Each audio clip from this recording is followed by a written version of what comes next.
everyone, as you know, I am Megha from BR Global School. आप जानते हैं जैसे कोविड-19 चल रहा है तो we are really worried about your studies.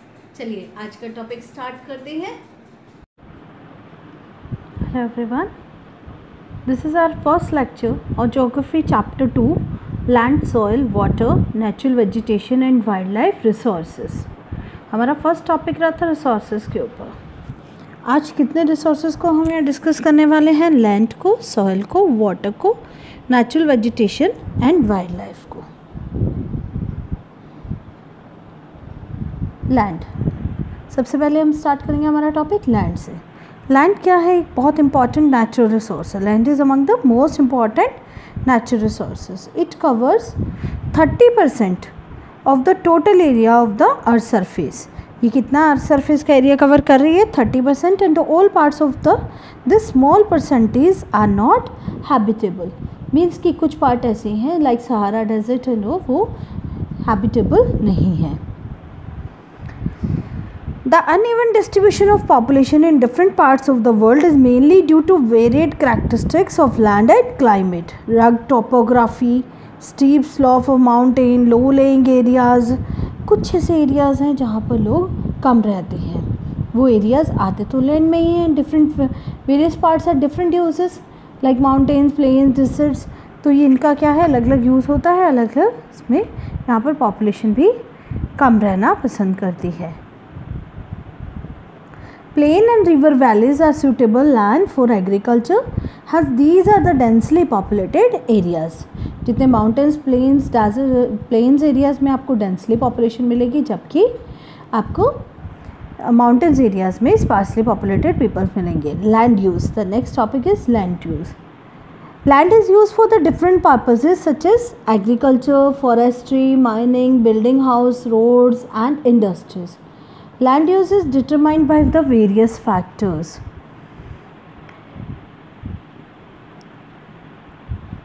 Various factor means the first factor is the physical factor like topography, soil, climate, minerals. Topography means the physical characteristics of land. Second is the human factors like population and technology. Land can also be classified on the basis of ownership. Ownership means कि किसका मालिक है. Private land and the community land. Private land is owned by the individual कि खुद की ज़मीनें होना. Whereas community land is owned by the community for the common use like collection of fodders, fruits, nuts or medical herbs. These community land are called common property lands. तो ये क्या कहलाते हैं? कॉमन प्रॉपर्टी लैंड कहते हैं. Property की यहाँ पर प्रॉब्लम्स क्या रहती हैं कि जैसे जैसे पॉपुलेशन बढ़ती है लैंड का यूज़ बढ़ता जाता है. लेकिन जो लैंड है हमारे पास वो लिमिटेड है. उसकी क्वालिटीज़ भी आपको पता डिफरेंट से. और हमें चैलेंजेस क्या फेस करने पड़ रहे हैं कि लैंड डिग्रेडेड हो रही है. जितना पॉपुलेशन बढ़ती जा रही है जो ह्यूमन एक्टिविटीज़ हैं वो लैंड को डिग्रेडेड करती हैं. लैंडस्लाइड्स रहता है, सॉइल इरोजन होता है, डेजर्टिफिकेशंस रहते हैं. Our next topic is the conservation of land resources. Land resources को हम conserve कैसे कर सकते हैं? Growing population and their ever-growing demands has led to the large-scale destruction of forest cover and arable land has created a fear of losing this natural resources. जिस तरह से ये हमारी चीज़ें बढ़ती जा रही हैं ह्यूमन एक्टिविटीज़, इसमें हमें सबसे ज़्यादा डर है कि हम लैंड को खो देंगे. Afforestation, land reclamation. एफोरेस्टेशन की ज़्यादा से ज़्यादा पेड़ लगाए जाएं जिससे हमारा एनवायरनमेंट का बैलेंस बना रहे. लैंड रिक्लेमेशन की उसमें कुछ ऐसी चीज़ों का यूज़ किया जाए जिससे लैंड को और फर्टिलाइज़ किया जा सके, यूज़ बनाया जा सके, usable. Regulated use of chemical, pesticide and fertilisers.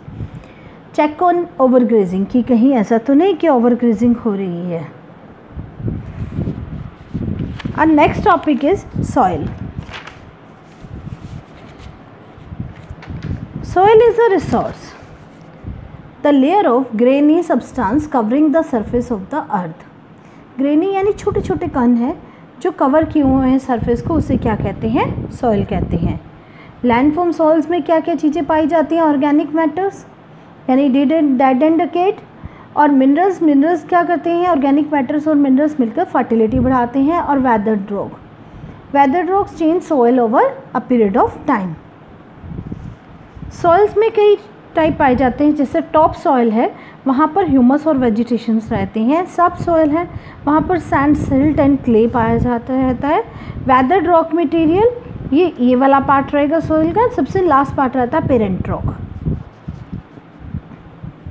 Weathering, the breaking up and decay of exposed rocks by temperature changes. Forest action की ग्लेशियर्स की वजह से, प्लांट्स, एनिमल्स और मैंस की एक्टिविटीज़ की वजह से जो रहता है वो वेदरिंग एक्टिविटी कहलाता है। इसमें ये भी देख सकते हैं, the breaking up of decays and of exposed rock by temperature changes, forest section, plants, animals and human activities. Factors of soil formation, कौन कौन से फैक्टर्स हैं जो रिस्पॉन्सिबल रहते हैं सॉइल की फॉर्मेशन के लिए। सबसे पहले पेरेंट रॉक। पेरेंट रॉक क्या करेगा, डिटरमाइन करेगा कलर को, टेक्सचर कैसा है सॉइल का, केमिकल प्रॉपर्टीज़, मिनरल कंटेंट, इसमें परमेबिलिटीज़ भी रहती हैं कि सॉइल क्या है, कि कितनी सॉफ्ट है या थोड़ा हार्ड टेक्सचर है, वो चीज़ देखी जाएगी। क्लाइमेट में टेम्परेचर, रेनफॉल इन्फ्लुएंस करेगा। रेट ऑफ वेदरिंग कैसी है, ह्यूमस कितना है, ह्यूमस से फर्टिलिटी डिसाइड की जाएगी। Relief, altitude and slope determine accumulation of soil, कि कैसे सॉइल को एक्यूमुलेट किया गया है। Next is flora, fauna and micro organism, ये इफेक्ट करते हैं कि ह्यूमस की रेट को। Last is the time, thickness of soil, ये डिटरमाइन करेगी सॉइल कितनी थिक। जो पुरानी सॉइल होती है बेटा वो थोड़ी मोटी होती है, जो नई सॉइल होगी उसकी थिकनेस उतनी ज़्यादा नहीं होगी। Come to our next topic. The next topic is degradation of soil and conservation measures. Degradation of soils के अंदर कुछ फैक्टर्स होते हैं जो रिस्पॉन्सिबल रहते हैं, like soil erosion and depletion are the major threat to the soil as a resource. Both human and natural factors and led to the degradation of soil. Factors which led to the soil degradation and deforestation, like जैसे आप देखिए कि deforestation, ज़्यादा आप पेड़ काटते हैं तो भी क्या होगा बेटा, सॉइल लूज़ हो जाएगी। जो नीचे इसकी रूट्स रहती हैं वो सॉइल को होल्ड करके रखती हैं। अगर सॉइल लूज़ होगी तो लैंडस्लाइड्स होने का ज़्यादा चांस रहेगा। ओवरग्रेजिंग, कि जो एनिमल्स हैं उन्होंने अगर ओवरग्रेज कर लिया, over use of chemical, fertiliser और पेस्टिसाइड्स हो रहे हैं तो भी सॉइल क्या होगी, ख़राब हो जाएगी। रेन वॉश की ज़्यादा बारिश आ गई तो लैंडस्लाइड्स हुई, फ्लड्स हुई, ये सारे रीज़न रहते हैं इसके लिए।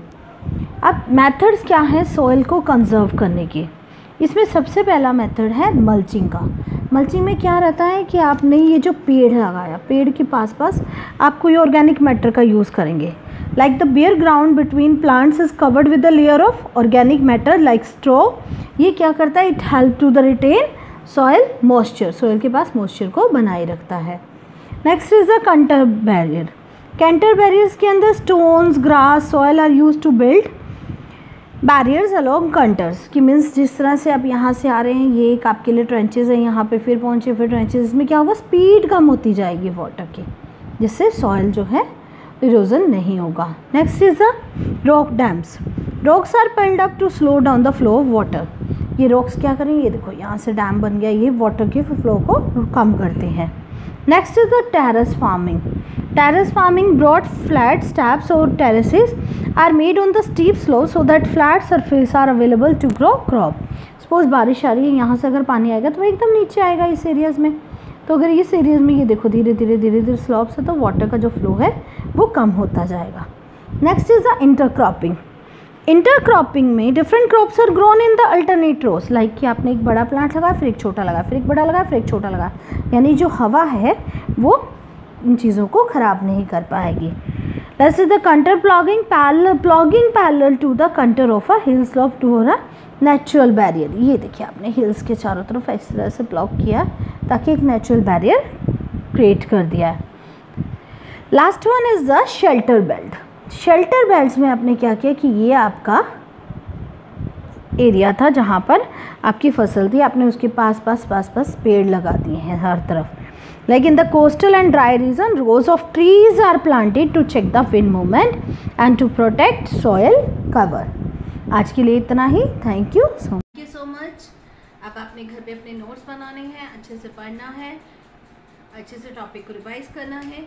सो be at home, stay safe, stay healthy. Thank you so much.